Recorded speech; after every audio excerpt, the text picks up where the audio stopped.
Hello, hello student. Last video we discuss about why do we need election, यानी कि हमें जो elections होते हैं, जो चुनाव होते हैं, उनकी आवश्यकता क्यों होती है, इसके बारे में हमने डिस्कस किया था। Today's topic is what make an election democratic, यानी कि आज हम पढ़ेंगे कि जो एक चुनाव है, चुनाव को लोकतांत्रिक किस तरीके से बनाया जाए। लोकतांत्रिक का मतलब जो लोग हैं, यानी कि चुनाव में लोगों की जो पार्टिसिपेंट है वो किस तरीके से बढ़ाई जाए, उसके बारे में आज हम डिस्कस करेंगे।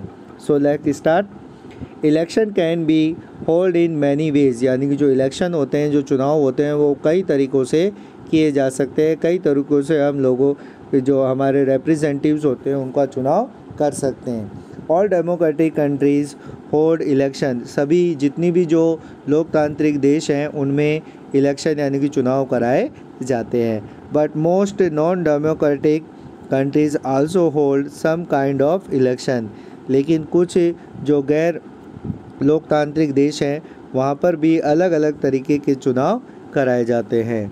How do we distance democratic election from any other election, यानी कि हम आज किस तरीके से हम ये जान पाते हैं, ये अंतर कर पाते हैं कि एक जो डेमोक्रेटिक इलेक्शन है, यानी कि जो लोकतांत्रिक जो चुनाव है, वो जो अदर इलेक्शंस होते हैं, जो दूसरे चुनाव होते हैं, उनसे किस तरीके से डिफरेंट है, उससे उनमें किस तरीके से दोनों में अंतर होता है।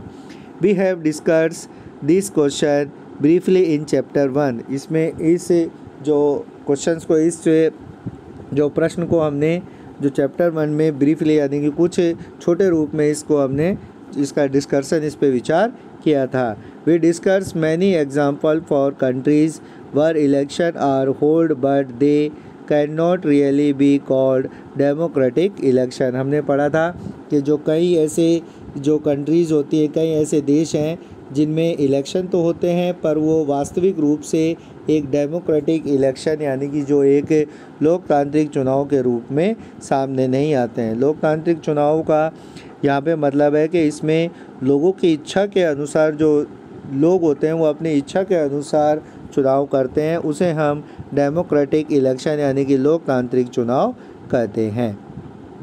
Late us recall what we learned. There is start with a simple list of the minimum condition of a democratic election. हम देखते हैं कि जो डेमोक्रेटिक जो इलेक्शंस होते हैं, यानी कि जो लोकतांत्रिक जो चुनाव होते हैं, उसमें कौन कौन सी ऐसी कंडीशंस, ऐसी दशाएं होती हैं जिसके कारण हम उन्हें किसी भी इलेक्शन को डेमोक्रेटिक इलेक्शन यानी कि लोकतांत्रिक चुनाव कह सकते हैं। तो पहली जो चीज़ है डेमोक्रेटिक इलेक्शन में, हम देखते हैं कि जो पहली जो चीज़ आएगी वो आएगी everyone should be able to choice, यानी कि जो सभी लोग हैं वो उनके पास जो चॉइस है यानी कि विकल्प होने चाहिए। This mean the everyone should have one vote and every vote should have equal value, यानी कि सभी लोगों को, इसका मतलब है कि सभी लोगों को एक वोट देने का यानी कि मत देने का अधिकार होना चाहिए, और जो प्रत्येक जो वोट होता है, हर वोट का जो वैल्यूज़ होती है उसका मूल्य भी बराबर होना चाहिए, यानी कि कोई किसी भी तरीके के वोट में अंतर नहीं होना चाहिए। प्रत्येक व्यक्ति को एक वोट देने का अंतर होना चाहिए, अधिकार होना चाहिए, ताकि जो वोट है उनकी वैल्यूज़ भी एक हो, यानी कि जो गरीब व्यक्ति है उसे भी एक ही वोट देने का अधिकार होगा, और जो अमीर से अमीर व्यक्ति है उसे भी वो एक वोट देने का ही अधिकार होना चाहिए। पढ़े लिखे एजुकेटेड जो पीपल है उसको भी एक ही वोट देने का अधिकार होगा, और जो अनएजुकेटेड यानी कि जो बिना पढ़े लिखे लोग हैं उनको भी एक वोट देने का अधिकार इसमें होगा। तो सबसे पहली चीज़ है कि जो डेमोक्रेटिक जो इलेक्शन होते हैं उसके अंदर सभी व्यक्तियों को चॉइस यानी कि उनको चुनने का अधिकार होना चाहिए। हर व्यक्ति को एक वोट देने का अधिकार होता है, और उसके जो प्रत्येक वोट है उनका जो वैल्यू है, उनका मूल्य भी समान होता है। Second, there should be something the two choice from parties and candidate should be free to concede election and should offer some real choice to the voters. यानी कि जो दूसरी चीज़ है वो जो डेमोक्रेटिक इलेक्शंस होते हैं यानी कि जो लोकतांत्रिक चुनाव है उसमें दूसरी चीज़ ये है कि लोगों के पास जो विकल्प होने चाहिए यानी कि उनके पास चॉइसेस होनी चाहिए, अलग अलग पार्टीज़ होनी चाहिए, अलग अलग कैंडिडेट होने चाहिए, ताकि जो लोग हैं उनमें से किसी कैंडिडेट को चॉइस यानी कि उनको चुन सके, उनका चुनाव कर सके। तो जो वास्तविक जो चॉइस है, जो विकल्प है, वो लोगों के पास होने चाहिए। अगर मान लो कि किसी के पास जो विकल्प ही नहीं हो, चुनाव चॉइस ही नहीं हो, तो फिर उसको उसके जो वोट देने के कोई मायने नहीं रहेंगे। तो इसलिए चॉइसेस होनी ज़रूरी है। तो सेकंड चीज़ हो गई कि जो डेमोक्रेटिक इलेक्शन है उसमें वोटर्स के पास चॉइस होनी चाहिए, अलग अलग पार्टीज़ होनी चाहिए और कैंडिडेट्स होने चाहिए। Third is the choice should be offered the regular interval. Election must be hold regularly after every few years. यानी कि जो चुनाव होते हैं, चुनाव एक निश्चित समय पर होने चाहिए, रेगुलर इंटरवल्स, यानी कि एक निश्चित समय पर चुनाव होने चाहिए, जिससे जो थोड़े समय के बाद अलग अलग जो टाइम है उसको अलग अलग कंट्रीज़ में अलग अलग जो टाइम है वो निर्धारित किया जाता है कि रेगुलरली इंटरवल पर जो चुनाव हो सकें, तभी हम उसे डेमोक्रेटिक इलेक्शन कहेंगे। जैसे कि हम देखते हैं कि भारत में सामान्यतः जो इलेक्शन होते हैं वो आफ्टर 5 ईयर्स यानी कि हर 5 साल बाद भारत में इलेक्शन कराए जाते हैं। तो भारत एक डेमोक्रेटिक कंट्री है जिसमें हर 5 साल में इलेक्शन होते हैं।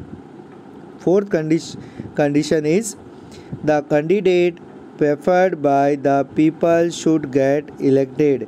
यानी कि जो कैंडिडेट्स होते हैं वो यह सुनिश्चित करें कि उन्हें जो जनता है, जनता के द्वारा ही चुना गया है।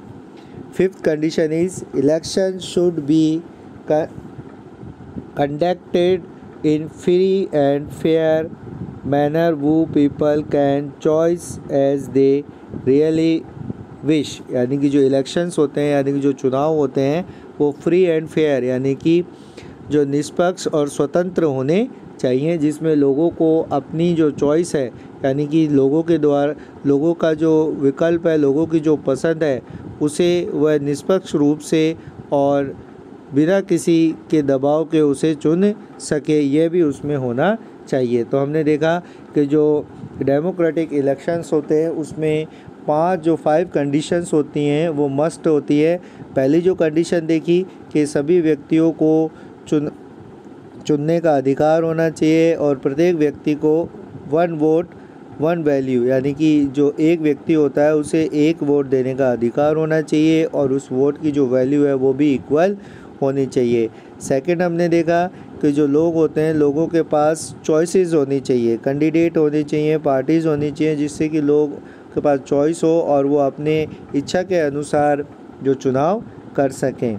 थर्ड हमने देखा कि जो रेगुलर इंटरवल यानी कि जो निश्चित अंतराल है उसमें चुनाव होने चाहिए। जैसे भारत में एवरी 5 ईयर्स में जो अपने इलेक्शन कंडक्ट कराए जाते हैं, उसी तरीके से अलग अलग कंट्रीज़ में भी ये जो टाइम ऑफ पीरियड है वो रेगुलर होना चाहिए।